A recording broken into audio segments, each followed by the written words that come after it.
محرم الحرام میں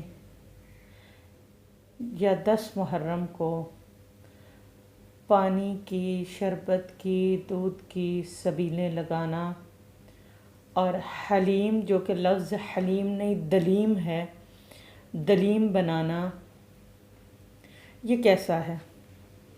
کیا یہ عمل کرنا چاہیے؟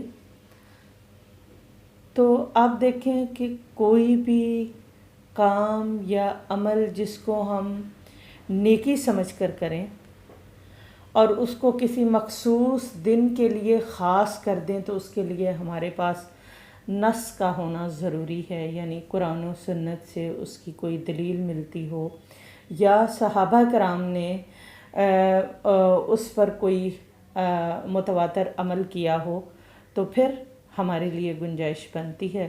اور اگر ایسا کچھ نہیں ہے تو وہ چاہے بڑے سے بڑا کام ہے، وہ بدعت ہے۔ اور بدعت کے بارے میں نبی صلی اللہ علیہ وسلم نے فرمایا کل بدعت ضلالہ، ہر بدعت گمراہی ہے، وکل ضلالۃ فی النار، اور ہر گمراہی آپ کو آگ میں لے جائے گی، جہنم کی طرف دھکیل دے گی۔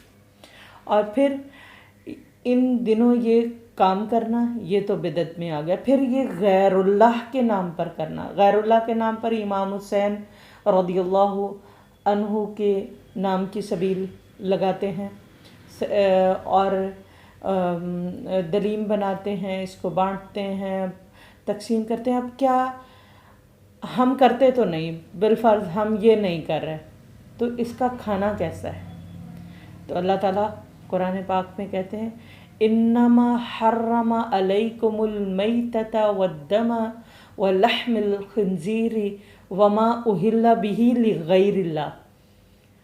اللہ تعالیٰ نے تم پر حرام کیا ہے مردار، بہتا ہوا خون، خنزیر، اور وما اہل بہ لغیر اللہ، اور جس چیز پر غیر اللہ کا نام لیا جائے۔ غیر اللہ میں کوئی بھی ہو سکتا ہے، چاہے وہ نبی ہے، چاہے وہ ولی ہے، چاہے بزرگ ہے، کوئی بھی ہستی ہے جو اللہ کے علاوہ جس کا نام لیا جائے جس پر، تو وہ بھی حرام ہے۔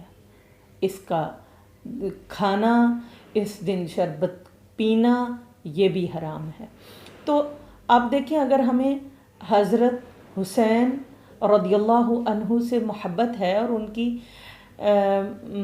پیاس کا احساس ہے، وہ تو پیاسے شہید ہو گئے، تو ہم اس دن بڑے شربت اور بڑی ورائٹی والے شربت بنا بنا کے پی رہے ہوتے ہیں، تو ہم بھی پیاسے رہے نا۔ اور 10 محرم کو ویسے بھی روزہ رکھنا سنت ہے، روزہ رکھیے، سنت کا اجر بھی ملے گا اور حضرت حسین رضی اللہ عنہ کی پیاس کا احساس بھی ہوگا۔ لہٰذا آئیے سنت اپنائیے اور اجر پائیے، بدعات سے باہر نکلیے، کیونکہ یہ ہمارے لیے گمراہی کا دروازہ کھولتی ہیں۔